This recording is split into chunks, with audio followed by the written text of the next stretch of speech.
Senhoras e senhores, muito bom dia. Sejam todos bem-vindos ao estande da CNI e parceiros na 28ª Conferência das Nações Unidas sobre Mudanças Climáticas. Pela primeira vez, a Confederação Nacional da Indústria, CNI, conta com um estande próprio no evento e tem aqui o objetivo de apresentar o trabalho que o setor industrial vem fazendo para se tornar cada vez mais sustentável, apresentando experiências bem-sucedidas relacionadas à estratégia de baixo carbono da CNI nos 4 pilares: transição energética, mercado de carbono, economia circular e conservação florestal e bioeconomia.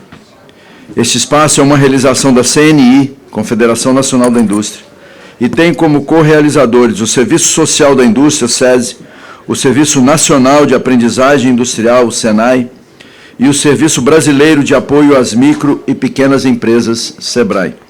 Conta também com os seguintes patrocínios: patrocínio ouro, a Selen, a Confederação da Agricultura e Pecuária do Brasil, CNA, os patrocínios prata da Ativos, COSAN, Instituto Brasileiro de Petróleo e Gás, IBP, Porto do Açu, Petróleo Brasileiro S.A., Petrobras.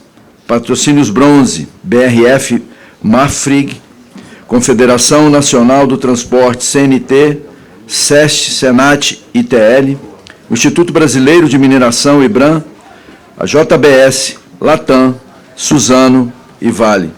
E temos também como apoio institucional a Câmara de Comércio Árabe Brasileira, a Câmara Internacional de Dubai, o Instituto Amazônia Mais 21 e a Câmara de Comércio Americana. Iniciamos nossas atividades de hoje com o painel da CNI, a importância do financiamento sustentável nas cadeias de valor.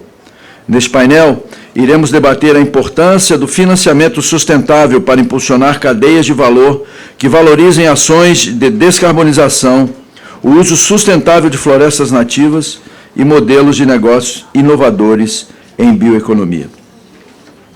Estão no palco aqui conosco a diretora de Infraestrutura, Transição Energética e Mudança Climática do Banco Nacional de Desenvolvimento Econômico e Social, Luciana Costa, a diretora executiva do Instituto Clima e Sociedade, Maria Neto, o diretor-geral de Estratégia do BID Invest, Luiz Gabriel Azevedo, e o presidente da Federação das Indústrias do Estado de Rondônia e do Instituto Amazônia Mais 21, que será o moderador deste painel, Marcelo Tomé.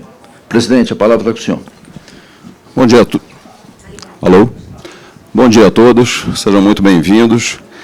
A ideia deste painel que abre esse dia de COP é a gente identificar como é que a gente destrava um grande volume de capital. O mercado de capitais sinaliza ter muito apetite por investimentos nessa agenda, na agenda climática, da biodiversidade, da transição energética e tantas outras oportunidades. Entretanto, o que a gente vê é o represamento desse fluxo de capital não acessando os projetos e o território. Em especial no recorte amazônico, em que a gente tem diversas barreiras adicionais.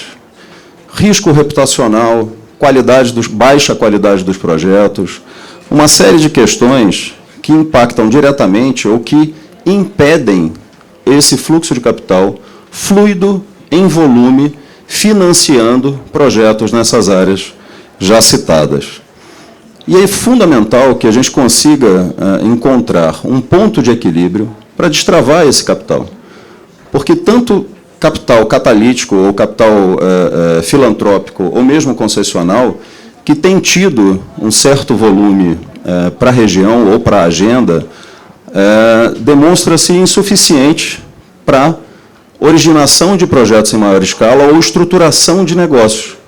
Na maioria das vezes, esse capital tem sido aplicado em projetos assistencialistas ou de incremento de renda a comunidades, mas que não necessariamente, a partir desse investimento, se origina ali um negócio estruturado que possa se inserir em cadeias de valor de maior escala. Então, é fundamental que tanto o governo governos, né, lato sensu, como o setor privado e setor financeiro, possam se organizar, né, e eu tenho dito bastante isso. A questão da governança desse processo é fundamental, porque não faltam esforços, não faltam ações, assim como não falta disponibilidade do mercado de capitais de investir. Faltam projetos e falta governança, né? Precisamos nos organizar em outro modelo que permita, de fato, construir esse fluxo de capital ou de investimentos em volume e escala para a definitiva originação de negócios sustentáveis nessas agendas. E é sobre isso que a gente vai conversar hoje. Então, quero abrir aqui o painel convidando a Luciana Costa, que é diretora de Infraestrutura, Transição Energética e Mudança Climática do BNDES. Bom dia. Bom dia. Bom dia. Obrigada, Marcelo. Bom dia, Maria. Bom dia, Gabriel. Bom dia a todos e todas. Queria agradecer a disponibilidade de todos nos ouvirem nesse momento para a gente discutir um tema importante, que é o destravamento do acesso ao capital. Eu concordo com o Marcelo que tem capital disponível e a gente precisa fazer com que esse capital chegue. E tem necessidade, por outro lado. O Brasil entra no momento de transição energética, que é possivelmente um dos maiores desafios da humanidade nos últimos 100, 200, talvez o maior desafio que a humanidade esteja vivendo. A gente entra nesse momento com déficit de infraestrutura gigantesco. O estoque de infraestrutura do Brasil é de 34%. Da China, 76%, da Índia, 58%. Então, a gente tem todo o gap de infraestrutura para fechar e a gente tem a transição energética para fazer. Esse é o grande desafio. E a gente tem uma janela de oportunidade, na minha visão, porque o Brasil tem vantagens comparativas das grandes economias do G20, nenhum país tem todas as vantagens comparativas combinadas que o Brasil tem: estabilidade política, regulatória, segurança alimentar e capacidade de produção de alimentos, minerais críticos, energia renovável barata, sistema elétrico interconectado e hidroeletricidade que funciona como uma grande bateria para o sistema. Nós temos energia renovável e firme, né? Nossa energia renovável, diferentemente dos Estados Unidos, que, por exemplo, a Califórnia fica sem luz de noite porque não tem um sistema elétrico interconectado. Nós temos, a gente entrega energia renovável em qualquer lugar do país. A gente tem uma indústria de etanol. A gente começou a fazer a transição para o biocombustível nos anos 70. Então, já é uma indústria escalada. A gente tem biomassa, a gente tem biogás, a gente tem um potencial gigantesco de biometano por conta da vinhaça e da pecuária. Então, nós temos todas essas vantagens comparativas que não se traduzem em valor. E a gente tem muitos projetos e o capital não chega. E aí, assim, como é que a gente faz? O BNDES, nesse ano, a gente está crescendo 35% o desembolso na área de grandes projetos de infraestrutura e energia. Na área de infraestrutura, tinham tantos projetos represados que a gente vai... O BNDES nunca aprovou tanto financiamento para projeto de infraestrutura em toda a história, como a gente fez esse ano. E a gente vai aprovar mais de 52 bi e devemos desembolsar 40 bi. Só que isso é insuficiente. E a necessidade do Brasil de investimento anual para energia e infraestrutura é da ordem de 370 a 380 bi. Então, o BNDES sozinho não vai resolver o problema. A gente precisa trabalhar junto com o mercado de capitais, com bancos privados e com dinheiro internacional, porque a gente tem um outro problema no Brasil. Infraestrutura e transição energética são intensivas em capital. É um momento onde é um momento que a gente vai precisar de muito capital E o nosso custo de capital é muito alto por conta da nossa taxa de juros estruturalmente alta. Então, esse é o grande desafio do país. A gente tem um grande potencial. A gente tem uma janela que fecha. Hoje, nós temos todas essas vantagens comparativas porque a gente fez opções históricas por etanol, solar, eólica, e só que os outros países estão sobreinvestindo em energia renovável. O Inflation Reduction Act, o European Green Deal, China, Coreia, Alemanha, todos os países vão sobreinvestir em energia renovável. Essas vantagens elas duram até um pouquinho depois de 2030. Como que a gente destrava? Primeiro, projeto de boa qualidade. E aí, cada setor tem desafios inerentes e específicos. Por exemplo, no Brasil, no BNDES, a gente descobriu que investimento em média e alta capacidade de mobilidade não acontece por falta de projeto de pré-viabilidade, não é nem projeto de viabilidade, é de pré-viabilidade. Então, a gente está fazendo um grande estudo nos 21 grandes centros do país, com mais de 1 milhão de habitantes, para identificar onde cabe, quais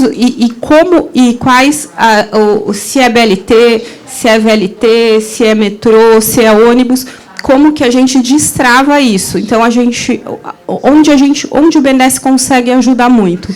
No conhecimento setorial, que nenhum banco tem conhecimento setorial de infraestrutura e energia, como o BNDES tem do mercado brasileiro. Nem um banco multilateral internacional, nem um banco privado. Eu trabalhei 25 anos no mercado privado.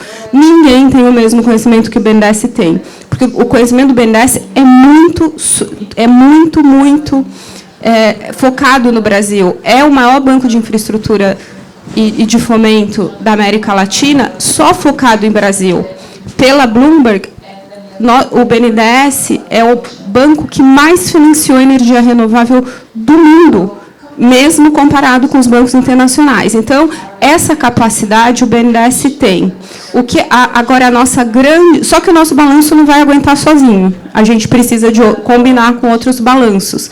Então, onde a gente consegue contribuir em estruturação de projetos. A gente também percebeu, em operações de mercado de capitais, que quando o mercado de capitais fecha no Brasil, um projeto demora muito para ser estruturado, o financiamento demora muito para ser estruturado, são alguns anos, e numa economia volátil, o mercado de capital abre e fecha. Então, a gente tem até um número de que, a partir do momento em que o BNDES se retira do financiamento de infraestrutura, ali por volta de 2014, 2015, cai o investimento em infraestrutura 20%.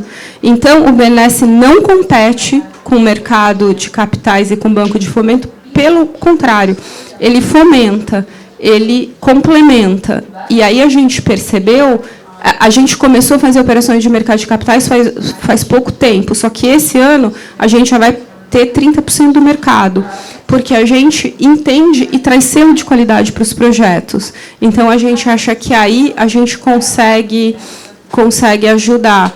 A gente percebe que algumas operações de mercado de capitais elas são oversubscribed quando o BNDES está. E se o BNDES não está, a gente ouve dos investidores, não, se vocês não forem entrar, se vocês não forem dar firme em 30% da operação, a gente acha que não fecha o livro. Então, isso é um fato. Ter o BNDES nesse momento para o país é um luxo, mas a gente precisa aproveitar da maneira certa. E o meu último ponto, Marcelo, é sobre regulação. E aí é um fato. Até dezembro do ano passado, o Brasil não tinha acordado para o grande potencial que é a transição energética para o país, que é se reindustrializar em bases verdes. Na verdade, é um reset da indústria em bases verdes. O Brasil não tinha acordado para isso, portanto, não estava discutindo nenhuma regulação dessa nova economia verde, nem de eólica offshore, nem de armazenamento, nem de CCUS, nem de hidrogênio verde, nem mercado regulado de carbono, nada disso estava sendo discutido. Então, a gente entrou um pouco atrasado. Só que eu acho que a sociedade já eu acho que já existe um consenso na sociedade que esse é um caminho, então eu estou otimista de que a gente vai conseguir aprovar esse pacote regulatório até o ano que vem.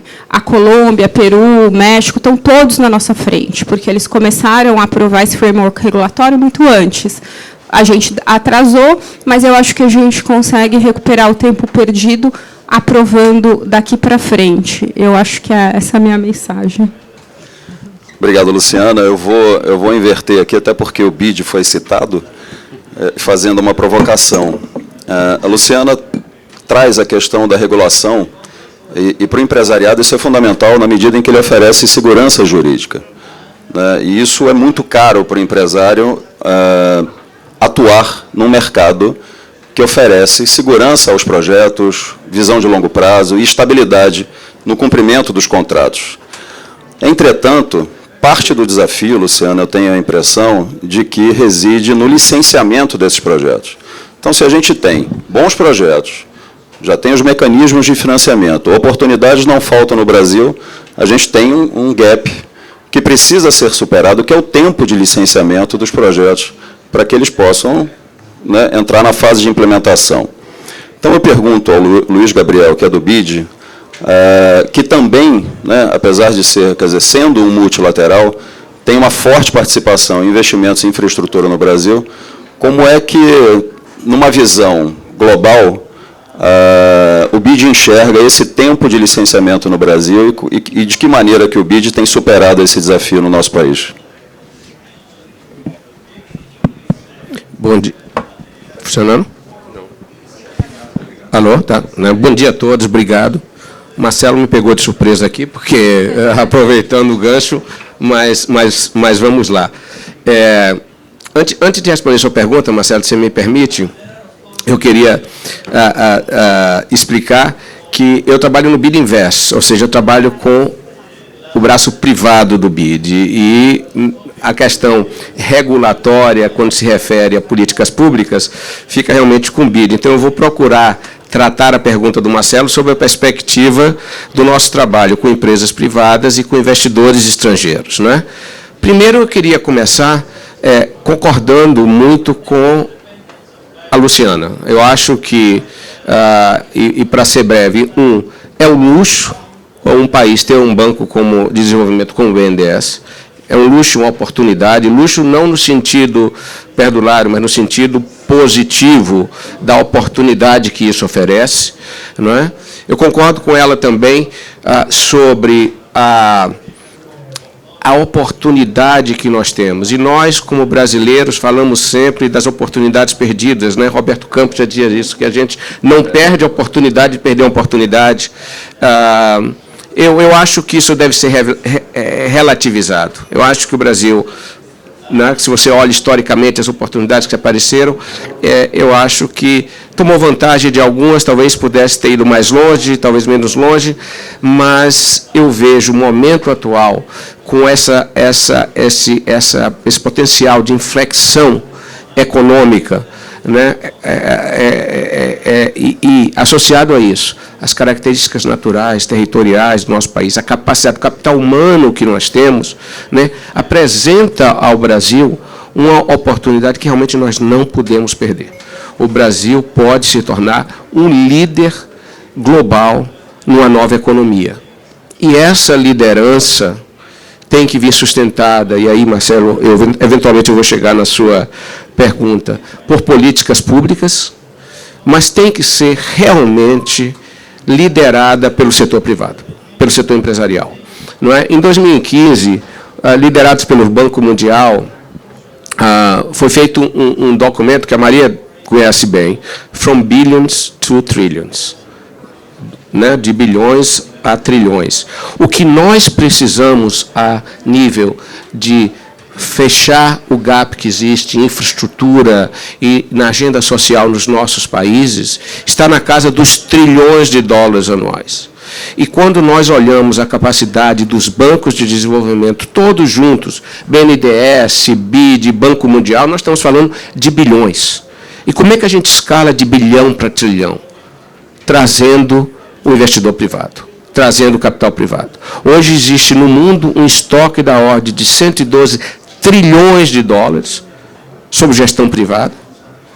E cada dia mais, Bloomberg estabeleceu agora, fez uma pesquisa recente, que em 2025, 53 trilhões desse capital vão estar procurando projetos de impacto.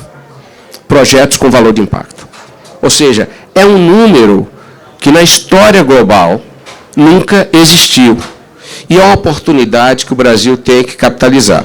E aí, como é que o Brasil capitaliza nisso? Não é?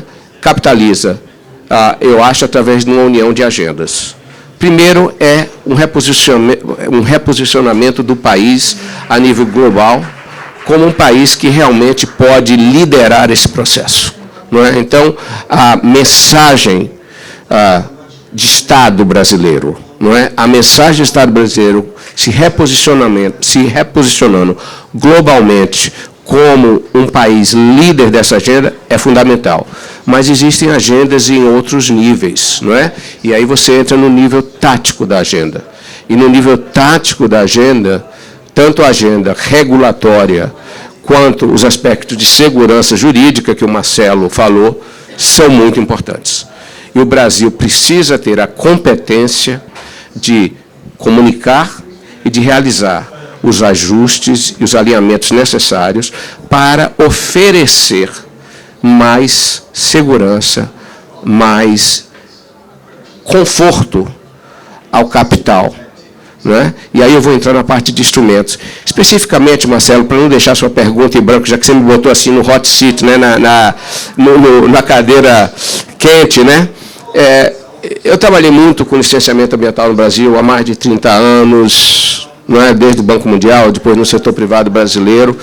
E eu acho que, primeiro eu quero desmistificar isso. Realmente, o licenciamento ambiental no Brasil talvez leve um pouco mais de tempo, mais tempo do que em várias economias semelhantes. Por outro lado, vou fazer justiça ao processo ambiental brasileiro, principalmente na área de infraestrutura. Ele, embora seja complexo, é robusto. Então, às vezes você demora de conseguir licença, mas você consegue uma licença que, por exemplo, é muito mais compatível com as regras de um BID ou de um Banco Mundial ou de um investidor estrangeiro. Então, tem isso também. Porque em outros países onde a gente atua, a licença sai com 2 meses e, para mim, e para os investidores que eu trago, não vale nada. A gente pede ao cliente que faça tudo outra vez. Não são poucas as vezes, em países aqui citados, que o cliente chega com licença ambiental e o meu primeiro pedido é: vamos fazer um outro EIA. Então, eu acho que existe aí um balanço que a gente tem que chegar.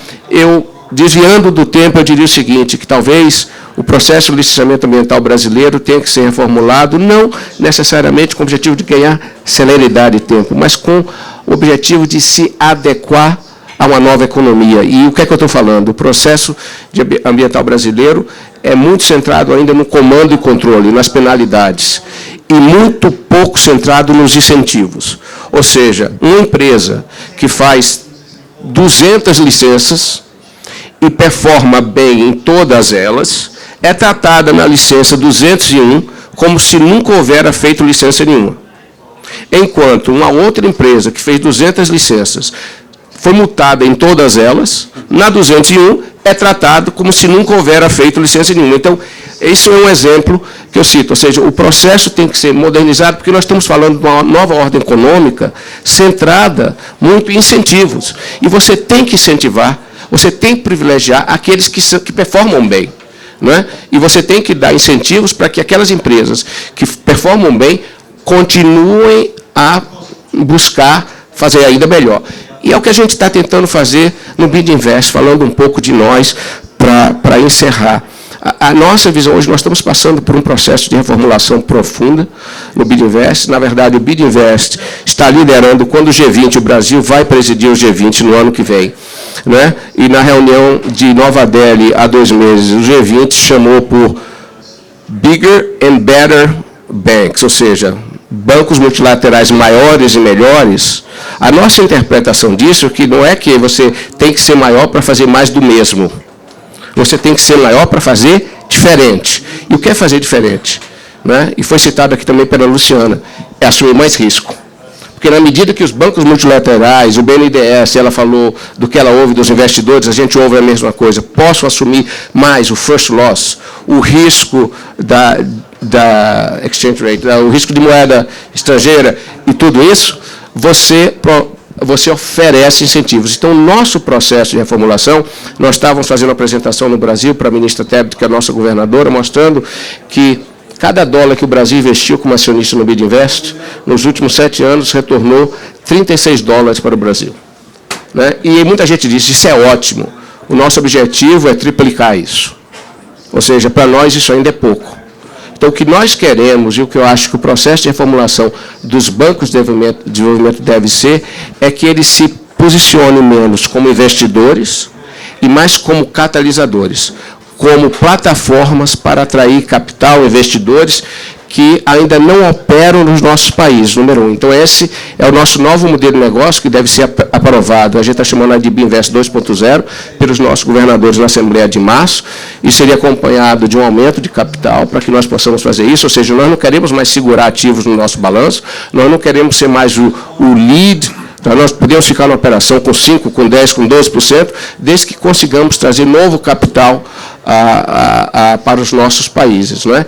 E, finalmente, e para encerrar, enrolei muito sua pergunta, mas acho que respondi, né? Mas, finalmente, para encerrar, porque você citou a Amazônia na sua introdução, Marcelo, eu acho que nós temos que ser, principalmente no Brasil, muito mais ambiciosos, e nós temos que nos desarmar das nossas próprias concepções para que efetivamente possamos fazer parceria. A gente fala muito em parceria. O BID lançou o programa Amazon Forever e eu lidero esse programa pelo lado do BidInvest. E tenho ido à Amazônia, tenho buscado fazer. E o que eu encontro é o seguinte, um monte de gente fazendo coisa semelhante, mas ninguém querendo trabalhar junto. O meu é sempre melhor, o meu é sempre mais bonito. A gente precisa quebrar essas barreiras. Se nós não formos capazes de efetivamente integrar as agendas positivas e as oportunidades que nós temos, por exemplo, na Amazônia, nós nunca vamos sair dos billions para chegar nos trilhos. Então, eu paro por aqui. Obrigado. Luiz Gabriel, acho que no recorte amazônico a gente não chegou nem nos milhões. Né? A agenda ainda precisa ser tracionada. E eu vou deixar o tema Amazônia para a segunda rodada.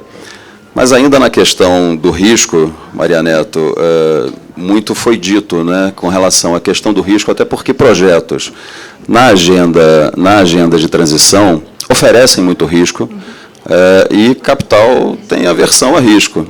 Então, o papel do capital concessional e do filantrópico, apoiando a originação de projetos e até em mecanismos de de-risking, é fundamental para a gente, numa lógica até de financiamento híbrido, de blended finance, começar a mudar a história de como é que os financiamentos são modelados no Brasil. Né? Porque se ainda tem um comportamento paternalista, e o Luiz Gabriel traz isso na questão do licenciamento, né? Então, apesar de um bom score ou de um bom histórico, sempre o Estado exerce o seu papel paternalista, querendo cobrar toda a documentação, como se tudo começasse a partir dali, seja para o bom investidor ou para o mau investidor, para o bom empresário ou mau empresário, desde a menor prefeitura do Brasil. É interessante que o Estado brasileiro tem esse mindset de paternalismo. Mas, voltando à questão do financiamento, você que é do Instituto Clima e Sociedade, como é que a gente supera a questão da mitigação do risco ao capital nesses projetos para uma nova economia? Muito obrigado. Alô? Está funcionando? Tá bom, obrigado. É um prazer para o IC estar aqui com vocês, com amigos aqui em torno. Eu vou pegar para responder isso aí, primeiro concordando um pouco com a Luciana e o Gabriel, e vou tratar de ser até um pouco mais explícita. O Brasil tem uma vantagem comparativa, mas tem que fazer a vantagem comparativa ser competitiva. Tá?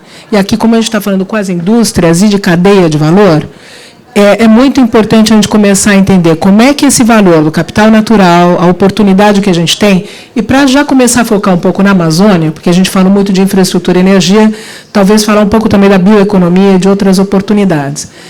O que trava também? Quando a gente fala de cadeia de valor, realmente o exemplo da bioeconomia é um bom exemplo onde pode haver um grande potencial, mas a gente não está conseguindo fazer isso em escala suficiente para poder atrair o investimento que pode ser possível, mas que não está acontecendo.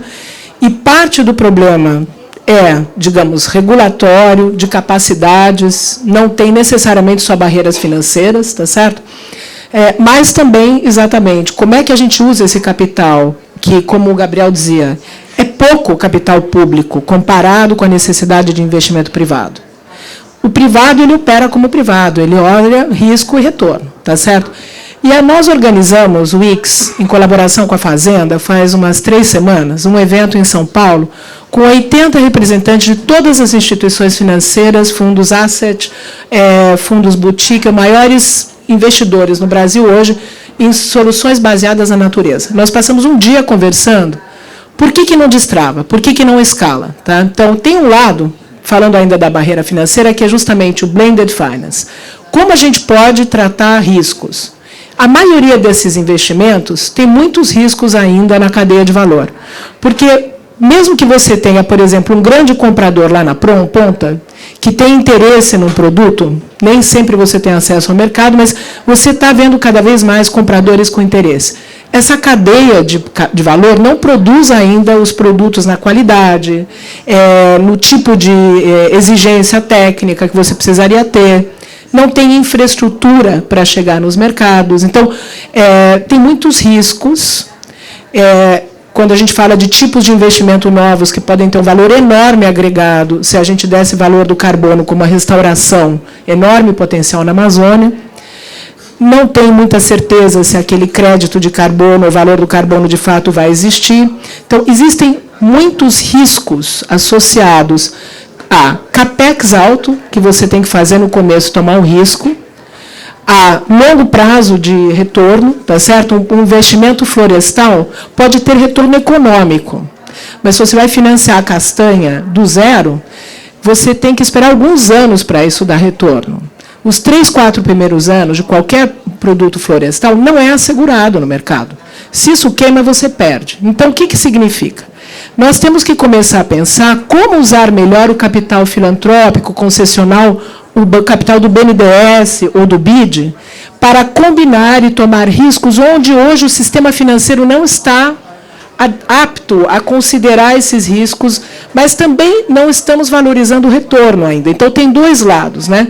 Como a gente pode usar o capital para cobrir esses riscos específicos de não asseguramento, de perder talvez o ativo por causa do incêndio, criar esquemas de incentivos para poder incentivar, por exemplo, trabalhar com as seguradoras para pilotar informação de dados para cobrir, você cobrir um primeiro risco dos pequenininhos, das cooperativas, que hoje na Amazônia acessam recurso com 67% de juros.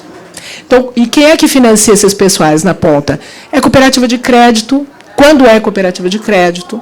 Então, a gente tem que olhar também a questão do acesso ao financiamento, como trabalhar isso sistêmico, tá? E o capital blended, ele pode ser usado tanto para oferecer, por exemplo, a garantia de desempenho, de projetos que são vistos, do ponto de vista de financiamento tradicional, como muito arriscados, portanto, pensar em garantias de desempenho, tá certo?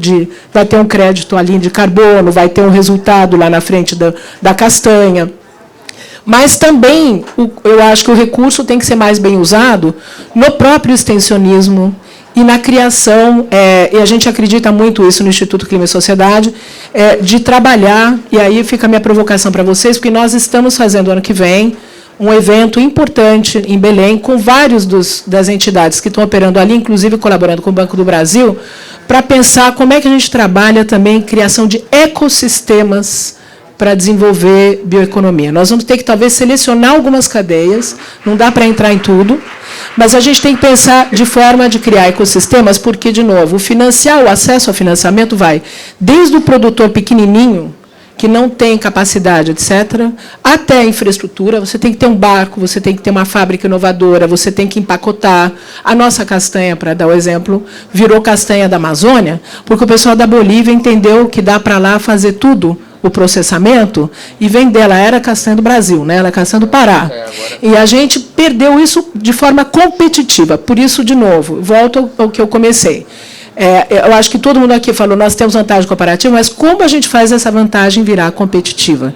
Eu acho que é importantíssimo o uso do recurso do capital concessionado, seja de bancos públicos ou filantropia, para fazer esse de-risking, mas não é só isso. A gente tem um papel também de catalisador, de trabalhar com diferentes entidades. Aí eu estou completamente de acordo com o Gabriel. A gente tem que trabalhar junto, gente. Não dá para continuar essa coisa que cada um vai, faz uma coisa aqui e ali, fica tudo picadinho. A gente tem que ter uma visão sistêmica.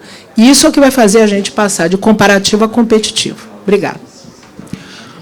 Luiz Gabriel provocou o setor privado e qual é o nosso papel nesse setor. E é interessante, né, todas as falas nos levam a um mesmo ponto. Primeiro, a necessidade de trabalharmos juntos, né, superar essa barreira da vaidade, do meu projeto, do meu quadrado, para, de fato, ter um trabalho colaborativo, em especial num território tão complexo quanto a Amazônia. E a oportunidade, né, que o Blended Finance, ainda não experimentado no Brasil, muito menos regulado, nos traz, somando forças de tantas entidades que têm potência, que têm conhecimento, assim como a Confederação Nacional da Indústria e o conjunto de federações de indústria que operam na região amazônica. E foi por isso que a gente decidiu instituir ou criar o Instituto Amazônia Mais 21, para que tivéssemos, a partir desse momento, uma agenda de Amazônia, e não um recorte ou um conjunto de 9 projetos. E, para isso, hoje, a gente está pré-lançando a Facility de Investimentos Sustentáveis. Ela está pronta para operar na fase catalítica. Qual que é a nossa proposta? Que o capital concessional e filantrópico possa alavancar projetos, mecanismos de de-risking em 4 plataformas. A de engajamento, a de assistência técnica, que é fundamental, não só na fase de originação do projeto, mas no acompanhamento e implementação desse projeto. Eu já vi muitas histórias na Amazônia, o camarada vai ao banco, pega o financiamento, a primeira coisa que ele faz é trocar de carro e comprar uma caminhonete, né, que não tem qualquer conexão com o negócio para o qual ele buscou um financiamento. E ainda, o componente da inovação é a quarta plataforma do conhecimento, né, conectando não só o conhecimento ancestral, essa cultura ancestral. Está aqui Almir Suruí, uma grande liderança indígena brasileira, que a gente tem um trabalho em conjunto, muito prazer tê-lo aqui, para que esse conjunto de plataformas possa depois entregar ao capital de maior volume e escala projetos aptos, bancarizáveis, para serem financiados. Isso que a gente se estruturou para fazer, não só para a Amazônia, mas para toda a agenda de transição no Brasil. Como o BNDES tem atuado, Luciana, nessa agenda do Blended Finance? Vocês lançaram alguns editais, né, ano passado, ano retrasado, teve um edital de Blended Finance. Como é que vocês enxergam essa agenda, né, do financiamento híbrido e a evolução ou a oportunidade que essa agenda nos traz para, de fato, tirar do papel potencialidades econômicas dos diversos biomas brasileiros, para definitivamente, como disse a Maria, não só a infraestrutura, mas a agenda da bioeconomia passe a ser uma realidade no Brasil? Assim, o BNDES, no Brasil não tem regulação para Blended Finance, mas o BNDES já faz. A gente tem fundo, 2 fundos, onde o BNDES dá garantia para pequenas e microempresas, e os bancos, para as instituições financeiras, o BNDES tem parceria com mais de 70 instituições financeiras, inclusive cooperativas. O BNDES garante o first loss, garante até 20% da perda. Então, esse é o FGI e o FGI-PEAC são fundos que têm crescido muito, e para cada R$1 que a gente coloca, a gente alavanca mais que 10 em financiamento. Então, esse é um exemplo que tem sido bem sucedido no banco. O banco, obviamente, é um banco de 700 bi de reais de ativos e menos de 2.500 funcionários. A gente não tem condições de atender pequena e média empresa. E a forma que a gente atende essas pequenas e médias empresas é através da parceria com instituições financeiras. Então, essa e já são, acho que mais de 10 bilhões é bem grande o FGPA aqui já. Mas, assim, é um blender que a gente faz com a gente mesmo, né? A gente com os bancos. Uma coisa, a gente fez um edital, fez uma operação pequena de 80 milhões de reais, aí, assim, para a nova economia, assim, a gente lançou agora o arco do reflorestamento, onde a gente vai colocar 450 milhões do Fundo Amazonas e 550 milhões do Fundo Clima. Esses 550 milhões vai ser para financiar projetos de restauração com taxa de juros de 1%, porque aí então é um fundo que começa com 1 bilhão para reflorestamento. O que acontece? Nas várias rotas de descarbonização, algumas rotas já são economicamente viáveis, até sem capital concessional, sem de-risking, sem nada. São projetos que ficam de pé, tipo biometano. Biometano são projetos super resilientes a preço. Nas análises de sensibilidade, pode cair preço de 40%, 30%, que os projetos ficam de pé. Não precisa de capital, de incentivo, de subsídio, de nada. Agora, reflorestamento, a conta não fecha. Se não tiver capital concessional, se não tiver grant, se não tiver taxa de juros de 1%, a conta não vai fechar. Então, o que a gente vai ter que fazer? Pequena e média empresa, para não pagar 60% na ponta, o BNDES vai lá, dá garantia, e o banco empresta com taxa de 1,30, 1,40 ao mês. Então, é uma forma que a gente atua para tornar o sistema menos elástico, né? Tipo assim, taxa de juros de 70%, nenhum negócio é viável com 70% de taxa de juros. Então, a gente tem uma outra coisa. Quando o mercado de capitais no Brasil fechou, o BNDES foi lá e várias operações de mercado de capitais de projeto que estavam no nosso pipeline, mais de 10 bilhões de reais, a gente foi lá, deu firme e garantiu, porque eram momentos em que nem banco privado, nem mercado de capitais tinha apetite para risco, e a gente foi lá e assumiu o risco, não deixamos nenhum projeto desmontar. E o capital do BNDES, na infraestrutura, a gente tem linhas até 35 anos, em energia, a gente tem linhas até 24 anos, mercado de capitais é muito difícil chegar nesse prazo. Mercado bancário não passa de 5 e 35 ninguém chega no Brasil. Então, são coisas que o BNDES faz, assumindo, tendo um capital mais paciente, assumindo risco para que o mercado privado consiga atuar com a nossa garantia. Então, a gente está indo um pouco nessa linha. E do ponto de vista de redução de risco com elaboração de projetos, a gente também, por exemplo, quem destravou saneamento no Brasil, claro que a gente tem que marco regulatório é importante. Marco regulatório sem dinheiro, dinheiro sem marco regulatório não vai para lugar nenhum. E marco regulatório sem dinheiro também não. Então, se não fosse o BNDES no saneamento, estruturando leilões muito bem customizados, muito bem desenhados, e eu falo e a gente cofinancia saneamento com vários bancos internacionais privados, não só bancos de fomento, mas não tem nenhum banco que não tenha elogiado o modelo que o BNDES estruturou no saneamento. A gente pretende fazer isso na mobilidade, a gente pretende fazer isso para reflorestamento, a gente está estruturando os primeiros leilões de concessão florestal. Então, acho que o BNDES tem contribuído. Queria fugir um pouquinho do tema, mas trazer uma mensagem para a indústria que eu acho importante. Eu estava falando para o Gabriel. o Brasil tem uma vantagem comparativa que ainda não virou valor, né, que a gente ainda não virou competitiva, porque não gera mais dinheiro por isso.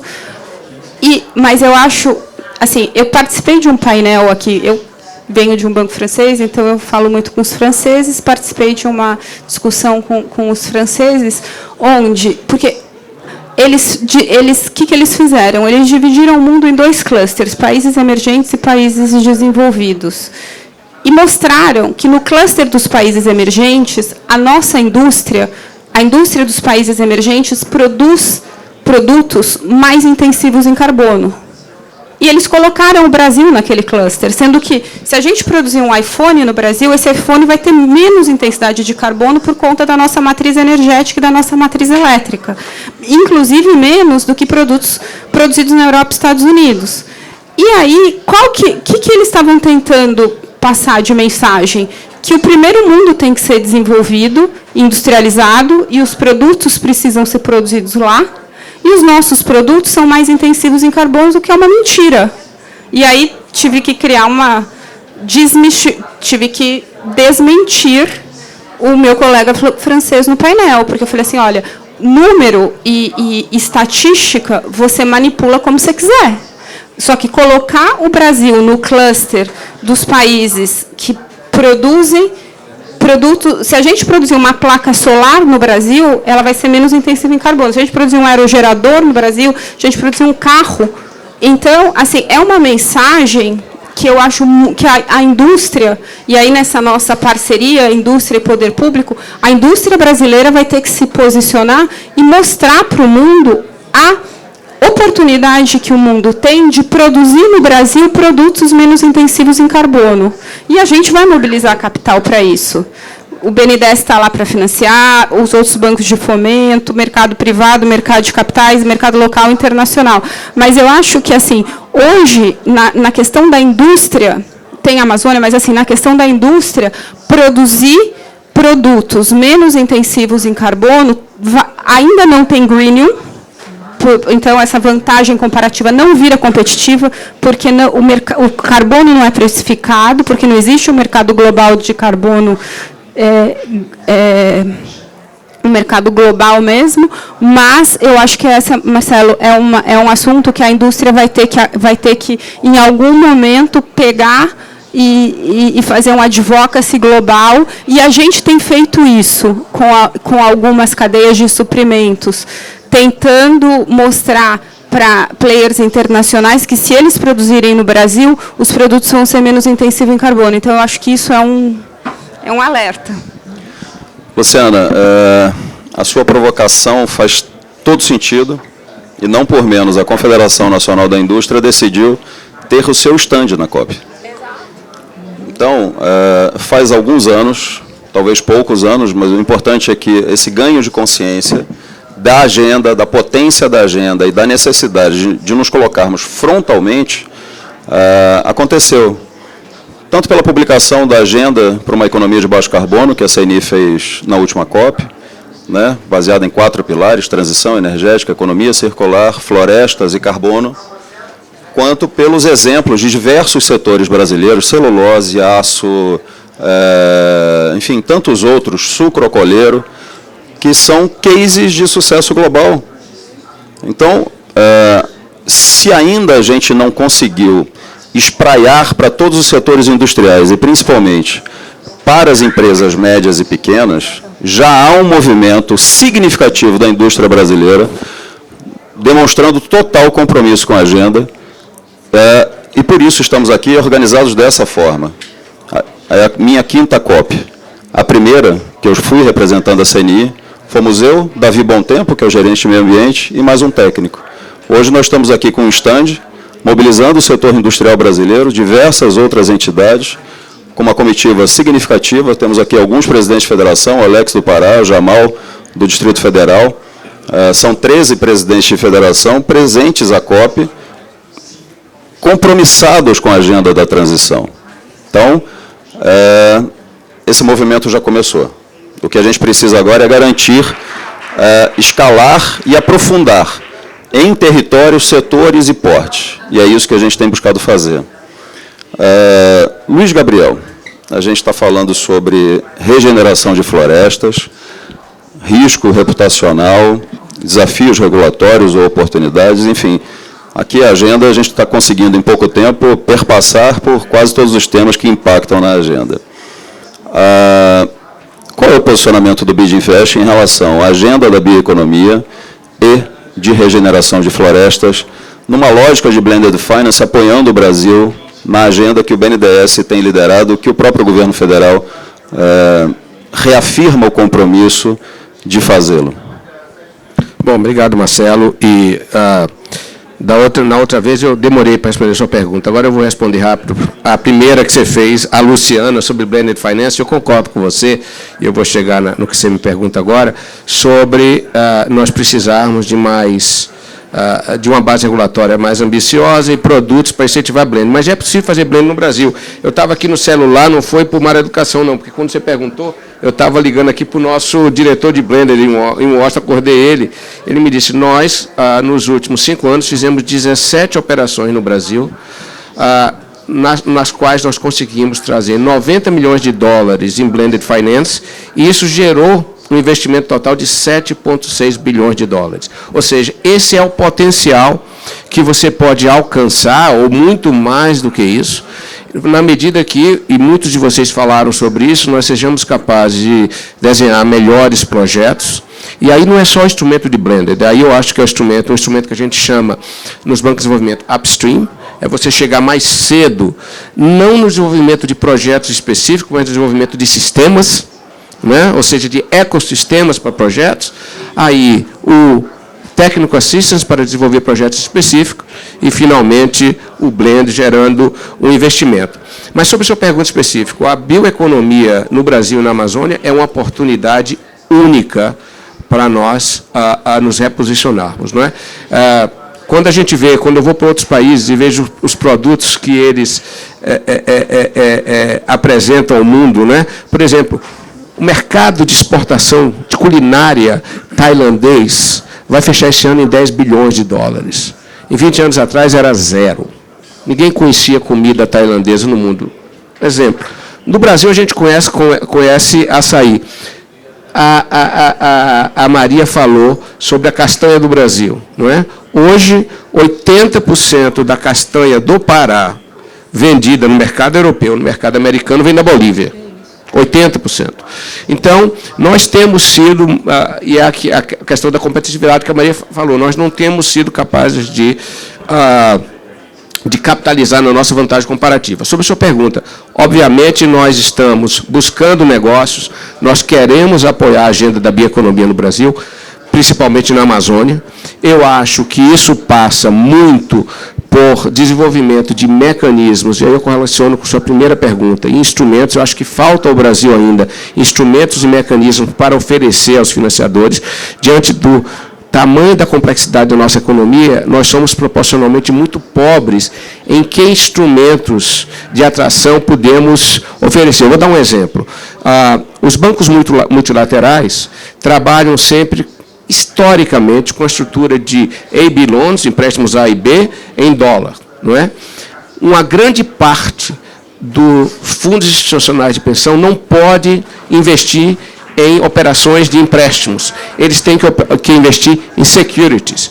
Então, nós, no BidInvest, o que é que nós fizemos? Nós redesenhamos o nosso B-loan na forma de uma B-bond, que pode ser comercializado no mercado, para atrair esses investimentos. O Brasil tem que fazer muito mais disso, principalmente quando pensa na cadeia, no pequeno, e desenvolver produtos que permitam que essa cadeia se desenvolva. Então, por exemplo, e eu estou falando da gente porque tem sido a nossa experiência, deve existir várias outras experiências aqui interessantes, mas nós desenvolvemos um produto há 5 anos atrás, primeiro, que a gente é muito ativo no trade finance. E o nosso Trade Finance funciona muito rápido, ou seja, incentivo à exportação e importação através de pequenas e médias empresas. Nós temos hoje mais de 10 mil empresas beneficiadas do nosso Trade Finance, e a gente foi capaz de fazer isso através de uma plataforma digital que usa blockchain e de parcerias. Então, faz muito rápido. Um outro produto, por exemplo, quando a gente fala de bioeconomia, cadeia de suprimento, e pensando no Brasil, que a gente começou no México através de empresas âncora, estamos tentando fazer a primeira vez no Brasil agora com empresa, é um produto que a gente chama de Supply Chain Finance. E o que é o Supply Chain Finance? Basicamente, o pequeno produtor, o médio produtor, em todos esses mercados, né, por melhor que seja a sua empresa, a empresa âncora com a qual ele ou ela trabalha, né, eles estão descontando suas faturas no mercado com taxas bastante altas. Por mais que a empresa pague rápido, se pagar em 15, 20 dias, paga rápido. E eles estão descontando aí com taxas muito elevadas. Nós conseguimos, através de, outra vez, de um sistema digital, porque se fosse para internalizar esse custo seria muito alto, um sistema digital com um parceiro externo, sistema digital, oferecer a pequenos e médios produtores, através do nosso relacionamento com empresas âncoras, isso começou com a Cemex, porque existe uma mitigação de risco muito grande na medida que esses pequenos e médios têm contratos e que suas faturas são remetidas à Cemex. Então, a gente usa a empresa âncora e a gente consegue fazer o desconto dessas faturas para esses pequenos e médios em 48 horas, com taxas menores do que 2%, em alguns mercados. Então, esse tipo de inovação de produtos eu acho que é fundamental para desenvolver a bioeconomia. E a regeneração de florestas, eu acho que aí nós estamos fazendo uma outra escala de investimento. Eu acho que a bioeconomia tem todas as escalas. Eu acho que a regeneração de floresta, claro, você pode atuar no pequeno, médio, mas ontem estive com um fundo que foi lançado aqui, um fundo francês, que espera captar 500 milhões de dólares para a regeneração de floresta. Está sendo capitalizado pela Adrian, que é um grande gestor de ativos na Europa, e só que o ticket mínimo deles é 50 mil hectares. Porque para fazer sentido para eles o negócio é 50 mil hectares. Então, outra vez, instrumentos financeiros. Nós temos que desenvolver, eu estava conversando com a Maria antes de ontem, uma das nossas dificuldades de desenvolver regeneração é a parte da garantia real. Né? Como é que você estrutura uma garantia real para financiar um projeto de regeneração? Veja o seguinte, a gente não tem resposta ainda, mas se a gente trabalhar junto, tem que achar, porque na hora que você destrava esse aspecto da garantia para o projeto de regeneração, não vai faltar o capital querendo investir nisso. De banco multilateral e de investidor. Agora, a questão da garantia é fundamental. Então, de novo, o aspecto dos instrumentos, da regulação, do menu de ferramentas que nós possamos oferecer ao mercado para atrair esse capital. Dois aspectos super importantes para a agenda verde, super importantes para o Brasil, e como o BID Invest e BID, claro que nós queremos estar envolvidos, já estamos envolvidos, queremos estar mais presentes nas duas agendas, tanto na bioeconomia quanto de regeneração. Luiz, eu acho que uma questão fundamental da gente enfrentar isso, é a essência do que propusemos pelo Instituto Amazônia Mais 21, é o conhecimento do território. Trago isso por quê? Recentemente fui procurado por um grande banco privado brasileiro que lançou um fundo para bioeconomia na Amazônia. Quando a gente foi olhar quais documentos eles exigem para acesso ao crédito, eles pedem balanço auditado por uma das Big Fives. Falei, esquece, você vai ficar com seu dinheiro em conta e a gente vai continuar precisando do dinheiro. Digo isso por quê? Áreas de 50 mil hectares na Amazônia, com regularidade fundiária, áreas contínuas, improdutivas, Luiz, é ouro em pó. Esquece, não tem áreas desse tamanho, regulares, para receber financiamento para recomposição de paisagem, para regeneração de floresta.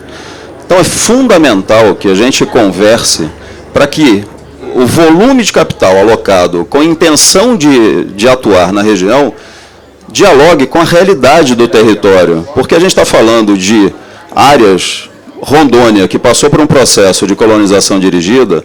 As áreas têm 4 mil hectares, 8 mil hectares quando muito. Você tem áreas maiores, mas são produtivas. Então, é fundamental a tradução da intenção do mercado de capital com a realidade do território. Trago isso para a Maria, para a gente... A gente defende pelo Instituto Amazônia Mais 21 que a Amazônia precisa ser incluída do ponto de vista econômico e social. A inclusão talvez seja a agenda principal para a conservação da floresta. Como é que o ICS vê isso? Exatamente, fundamental, porque acho que quando a gente fala de criar potencial e promover toda essa competitividade que a gente pode ter com restauração, com a conservação da floresta, a gente não pode esquecer que a floresta tem gente que mora lá, né? Então, enquanto a gente não puder começar a traduzir isso num valor muito claro, não só do quanto custa manter a floresta em pé, a gente está discutindo aqui muito na convenção, é 20, é 25 dólares pelo menos e tal, mas uma coisa é isso, né, que é a externalidade, porque você tem que ter esse valor para não fazer outra atividade, mas também tem a questão da renda, que eu volto a como é que essas pessoas que estão ali também recebem acesso a essa renda e veem o benefício disso. No ICS, a gente acredita muito que é esse o grande caminho, porque a gente podendo trabalhar nessa ideia, justamente, Gabriel, de ter um pouco ecossistemas, olhando desde a cooperativismo, extensionismo, as ematers, o pessoal que está lá na ponta, mas como é que a gente pega esse pessoal lá na ponta e leva para o acesso ao mercado lá longe, tá certo? Como é que a gente escala isso com um âncora que quer fazer alguma coisa? Você está falando de inovação. Como é que a gente traz a inovação para esse pessoal? Então, do nosso lado, eu acho que tem um trabalho também muito importante de, como você falou, vamos tomar um espaço atrás e ver como é que a gente resolve, sem vaidades, o problema. Tem muita gente com experiência técnica, mas muitas vezes essa experiência técnica, por exemplo, não chega a ajudar a esse agricultor, a essa pessoa na ponta, a chegar a fazer uma proposta que possa acessar um banco.